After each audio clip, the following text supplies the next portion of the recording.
I'm so excited that I finally got up here because I think at the Caribbean cruise, I started doubting myself. But now I'm really glad because at the cruise... Well, you could offer better words rather than that I finally got up here, because you're sort of amplifying more resistant time or more times of not being ready. We're nitpicking here, but you get what we're talking about. Absolutely. Most of you could just say half your sentence and you'd be better off. I'm so glad.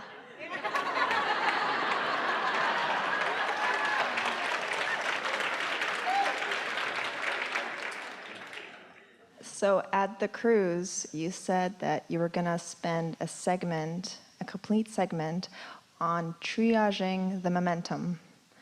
Something like outside of the processes that you already gave us, something to intervene and triage the bad momentum. Well, what we were really talking about here, you see, interesting that we just said to you all what we just said before you came up here, that Esther's tuned into source energy as much as anyone we've ever known, and under most conditions she can get there pretty quick. It sort of depends on what she's been doing. She prepares herself to see you.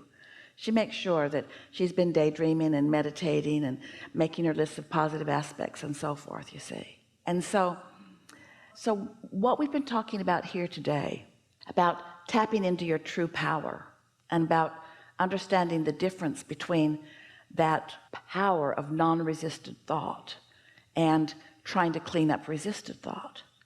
Well, trying to clean up resisted thought is a little bit like just stop the bleeding. If you are really upset about something, even though we want to help you and we'd like to take you all the way to your full empowerment, the likelihood of that happening in that moment is not that great, because you've already got enough momentum going that your world is sort of collapsing around you. And so in most cases, the best anybody can do is stop the bleeding. Does that make sense to you? Well, you all are past that. We wouldn't have the conversation that we had here today with just any group of people that stumble in off the street. They would not be ready to hear this. Most people are not ready to accept their worthiness. Most people would think it was outrageous that somebody would spend as much time as we are spending with you not focused on your problems. But we know for sure that every minute we spend with you focused on your problems is another moment of holding you in vibrational alignment with what you don't want, rather than calling you or guiding you toward what you do want. Okay, I just wanted to clarify that. But here's the point that you're making, and it's an important point. You are where you are. I am where I am. I feel how I feel. I feel the way I'm feeling right now. So in this moment, where you are and how you feel is in relationship with who you really are. And we said earlier, you couldn't feel terrible if your inner being didn't feel wonderful about this subject. If your inner being didn't know your value and your worthiness, you could never feel defeated, because there wouldn't be that wonderfulness to get sideways of. Does that make sense to you? So we made a strong statement earlier. Some of you heard it and most of you did not. You couldn't feel this bad if your inner being didn't feel this good. Oh, how very nice for you, inner being. Esther said to us more than once, come over here where I am, because the separation between us is too painful. Well, your inner being is not ever going to join you in your lower vibration, but you are where you are. So over time, we've written a lot of books. The Ask and It Is Given book has 22 processes in it, each one of them to help you from wherever you are to move to a better feeling place. And every one of them works. There's not one of you or anybody on the planet who is in any emotional state that is so bad feeling that we couldn't guide them to a little better feeling place with one of those processes. Every single one of them could be moved to another place, but we can't stay with them and guide them to every thought that they're going to think. And so we would say to them almost exactly the same, not almost, exactly the same thing that Jesus said to someone he had just healed: go forth and tell no one. because as soon as you go back into your normal world and start having the conversations that you're accustomed to having, then the gain that you made is lost again, because you'll introduce a resistance right back into your experience and separate yourself from who you really are again. And so this process takes understanding, doesn't it? You have to know that there is another part of you who exists, who is offering a vibration that law of attraction is responding to, or you don't have a guiding light to reach for. And that's what goes wrong with most people. They're trying to please their teacher and their mother and their lover and their friends. They're trying to please all of these inconsistent vibrations around them, where they can't really get a handle on who they really are, where your inner being doesn't wiggle around on your inner being knows who you are. Your inner being is this stable consciousness who is the culmination of all that you have become, and will consistently offer you that signal. So when you hear us describe that and give a name to it and explain to you the way the laws of the universe work, so that you have a footing that is consistent, one thing that we will say about all of you, no matter how long you've been listening to us, how many YouTube clips you've watched, how many books you've read, how many conversations you've listened to, one thing that we know for sure about every single one of you, about every person on the planet, there is not one shred of evidence to the contrary of what we speak. The laws of the universe are so consistent. Another thing that we will say to you is, you have never heard us say one thing ever that contradicts another thing that we've said ever. Because while there is an expansion and an evolution of the process, while your knowledge can get deeper and maybe easier to apply, none of it is ever vibrationally off from any other part of it, which means it's coming from the true heart of that which is source, from the true heart of that which is you. So the sales job that we do all day, every day, is in introducing you to you, in first convincing you that these laws are laws, that they don't wiggle around, they're not arbitrary, and that you are you, and that doesn't wiggle around. That just keeps becoming more and more and more sure and wonderful and knowing. And once you get those two things in place, now you have a reference point. And now, as you pay attention to your own emotions, you can tell whether you're leaning in the direction of who you are or leaning away from it. And sometimes you're leaning so far away from it that the best we can do is stop the bleeding. And you're not going to get that much from us in this conversation, while you will feel a little better. And sometimes we'll have some conversations like we've had here today, where you have gone with us into a place where consciousness has never been before, and you have felt the exhilaration that your inner being felt as we moved into a place that has never been before unto all of the universe. And in your complete alignment, you felt that thrill, you felt that harmony, you felt that evidence of motion forward, you see.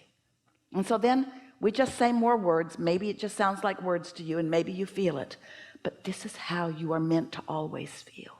You are meant to know your value, and to play with the others of the world, and to realize that the rascals who bother you the most are the ones that help you put the most in your vibrational reality, and that it's all about you focusing and finding and focusing and finding and reveling, until some days you'll just be sitting in some place feeling the absolute perfection of your beingness, and you'll be reveling with your inner being who's doing exactly that with you.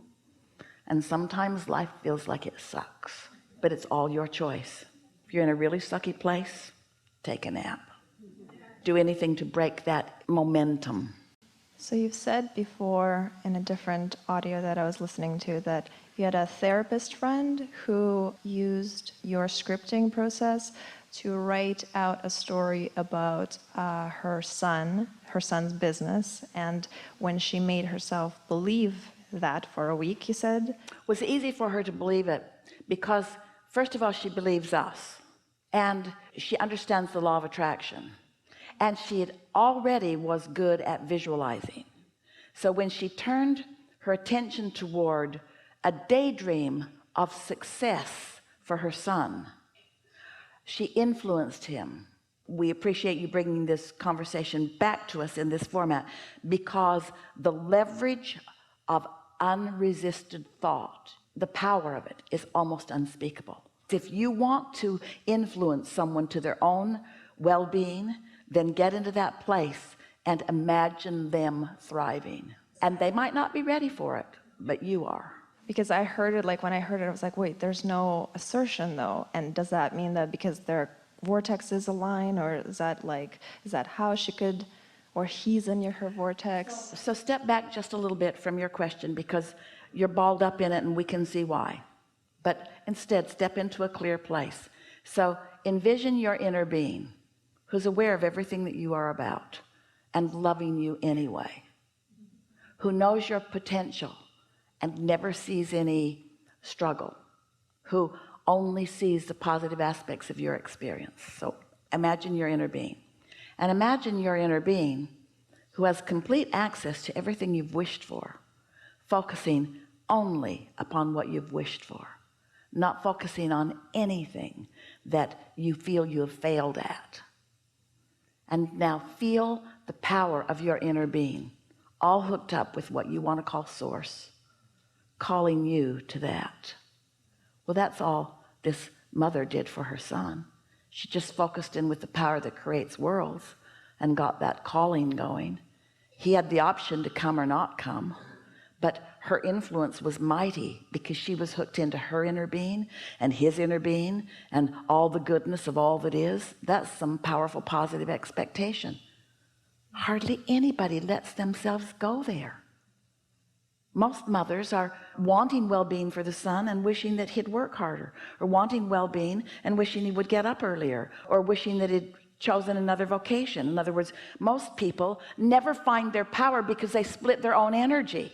That's what we meant earlier when we said, until you for a minute find your power, you don't know what it is. Until you find your alignment with source, you don't know what power of influence you have. You could be meeting someone that you meet on a pretty regular basis and have not been with them for a while, so that the things that annoy you about them is not very active within you, and you could have this really general daydream of how much fun you're going to have, and you would have so much fun with that person as soon as today because of your power of non-resisted thought. Or you could dread being with them and remember what it was last time and try to stay off this topic and that topic for fear that it'll go south like it did last time, and then it will. You cannot create in anyone else's reality, but you can create with your inner being, in which case you have the power to influence them positively, or you can create without your inner being, in which case you have hardly any power at all, and you can just muck around in the trenches with all of the other physical humans who are standing and pointing blame at each other all day, every day. It's really good. Yeah, really good question.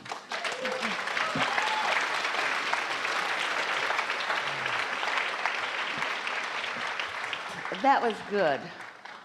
That was really good. Right here. Are you feeling more of your power? Are you feeling more inclined to be nicer to you? Are you wanting to daydream a little bit? Are you wanting to find your true power? Do you recognize that you've been finding it from here and there? In other words, is a lot of this resonating with what you already know to be? Where'd you come from?